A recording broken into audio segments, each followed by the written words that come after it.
માતાજી આજે લીલા ચણાનું શાક ખાવાનું હતું એટલે લીલા ચણાનું શાક બનાવે છે. કેવું બનાવ્યું છે તો થોડીક વારમાં જોઈશું.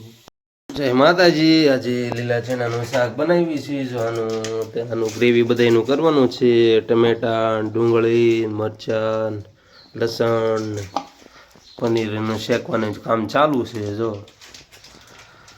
ગ્રેવી બનાવી નાખવી. થોડું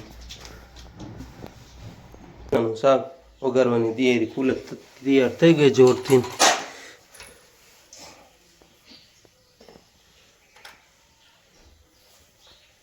ગ્રેવી બનાવે છે. ગ્રેવી બધું મિક્સ નાખીને લસણ, મરચી,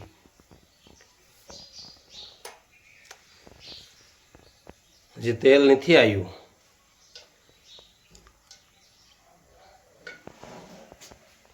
લીંબુ નીચે નાખો.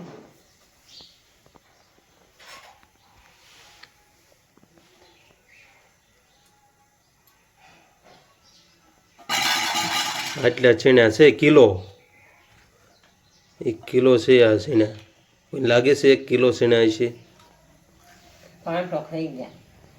500 ખાઈ ગયા એમ કે છે. વાહ, મોટું ધોયું છે ને પાછું, તો વાંધો નહીં. વાળ બે ખરીદાય. રાંધતા આવડે છે.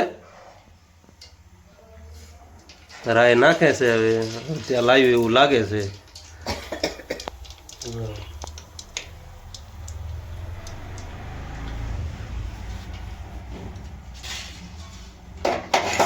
તમે શાક પર કંઈ ખાવાનું.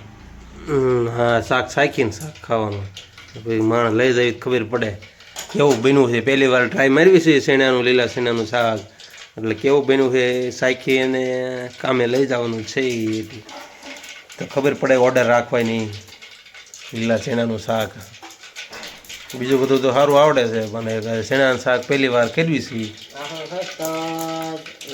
તો તમાલપત્ર, મરચાં, લીમડો એ બધું નાખે છે. હવે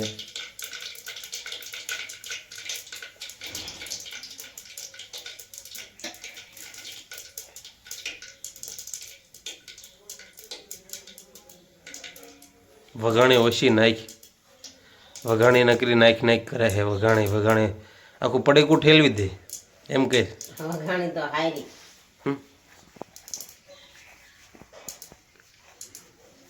આ બધા છોકરા હુતા છે.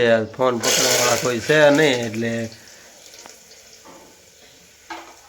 પોતે યુટ્યુબ ચેનલમાં નહીં આવે. તો આ લીલા ચણાનું શાક બનાવી છીએ. એને બની જાય પછી થોડોક દેખાડશું તમને બધાને. તમે કોમેન્ટમાં કરજો કેવું લીલા ચણાનું શાક બન્યું છે. અને અમારી ચેનલને સબસ્ક્રાઈબ કરી નાખજો મારા વાલા બધા. હા, જો વહેલા જાગીને આ બધી મહેનત કરીને લીલા ચણાનું શાક બનાવી છે. 4:30 વાગ્યાના જાગ્યા છે.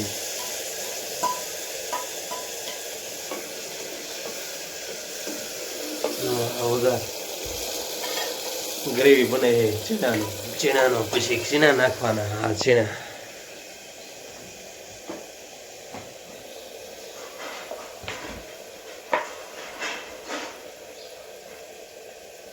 મીઠું, નમક જ્યાદા નહીં ડાલને કા. હવે શું નાખે? હળદર ક્યાં છે? એ પડખે વાળી હળદર એવું છે. હળવજી બીજું નો નાખી દીધી. ચણા મોંઘા ભાવના છે.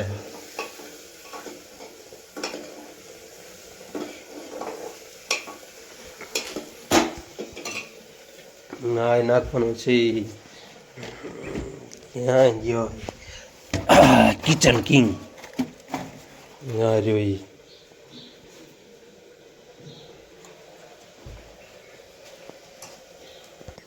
પનીર પણ નાખવાનું છે. પનીરનું સોલી નાખ્યું છે, દહીં વઘારીને નાખ્યું છે. પછી નાખવાનું છે. તેલ ઘટે તો તેલ નાખવાનું છે. આવું કિચન મસાલાનું પડીકું છે અને એમાં મસાલો આવે એમાં નાખવાનો ચાટ મસાલા ઘોડે.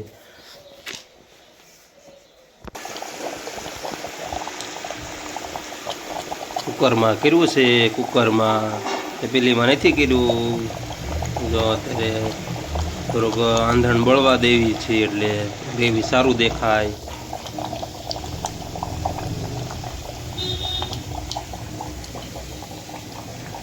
આ લાલ મરચું છે કલર પકડવા માટે નાખવાનું છે. પીછે કે હું તો શૂટિંગમાં આવ્યો જ નહીં.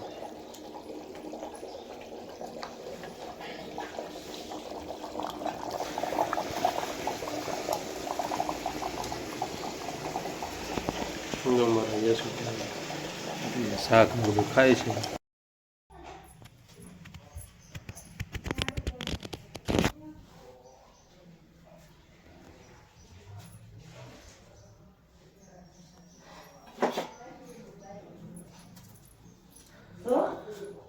આવું છે અમારું રહોડું.